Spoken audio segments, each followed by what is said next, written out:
All right.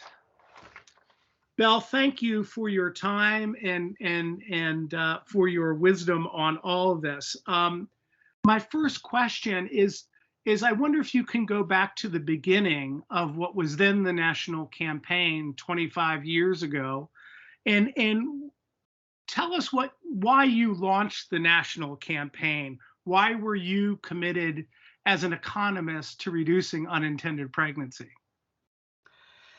Thank you, Bill. I am amazed to remember that back in the mid 1990s, when the campaign to prevent teen pregnancy began, rates of teen pregnancy in the United States were just hugely high. I mean, they were much higher than rates in any other advanced country. And I had served in the Clinton administration, and he had put reducing teenage pregnancy into one of the State of the Union addresses. And the public resonance to his commitment to doing something about it was just very strong.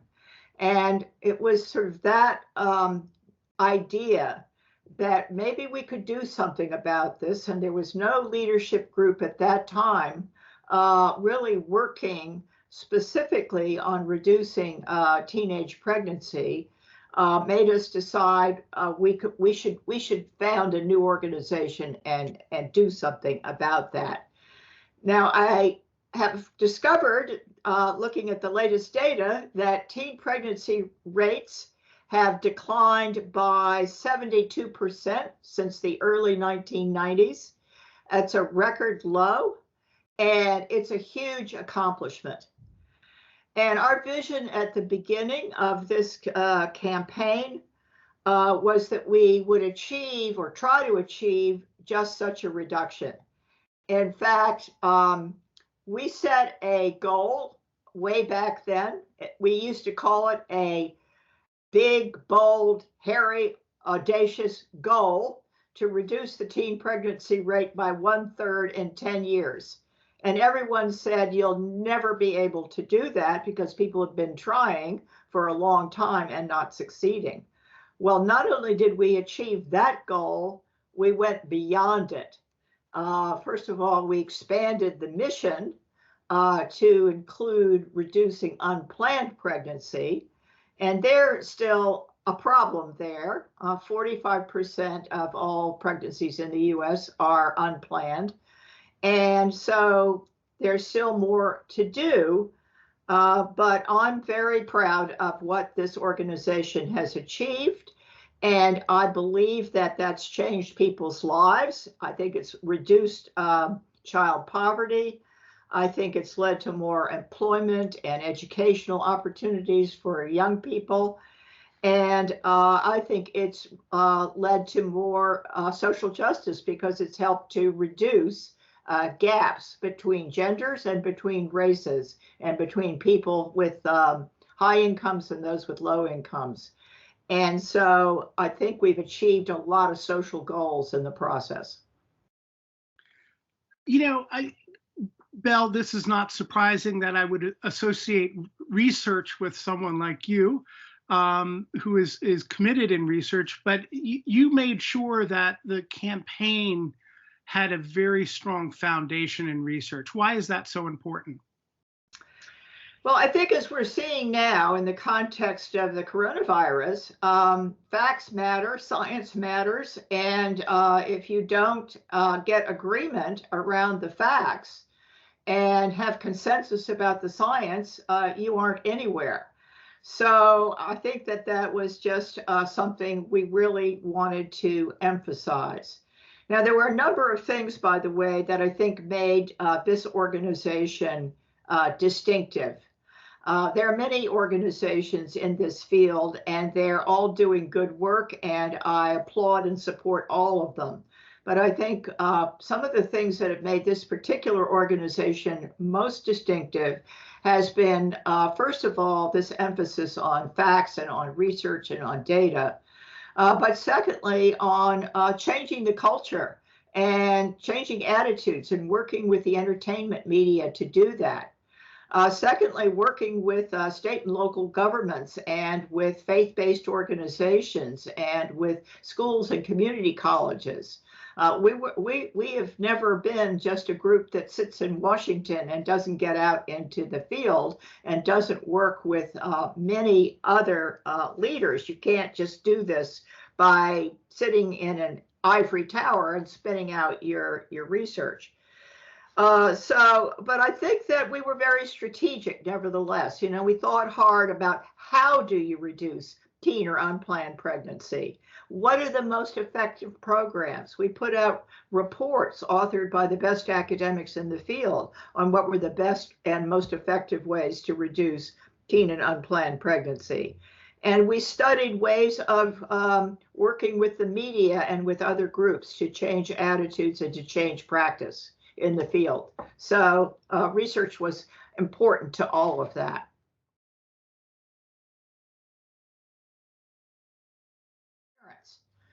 Right now, for example, women's right to an abortion is being challenged.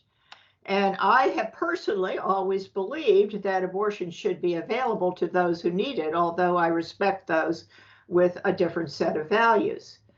But if abortion is going to be restricted, then now more than ever, we need to make sure that people have the power to decide, if, when, and with whom to have a child.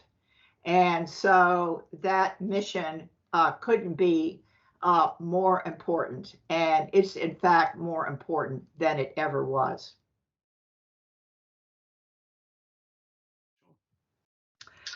You know, I've had the privilege to work with so many talented people over my career, and near the top of that list, I would put two people.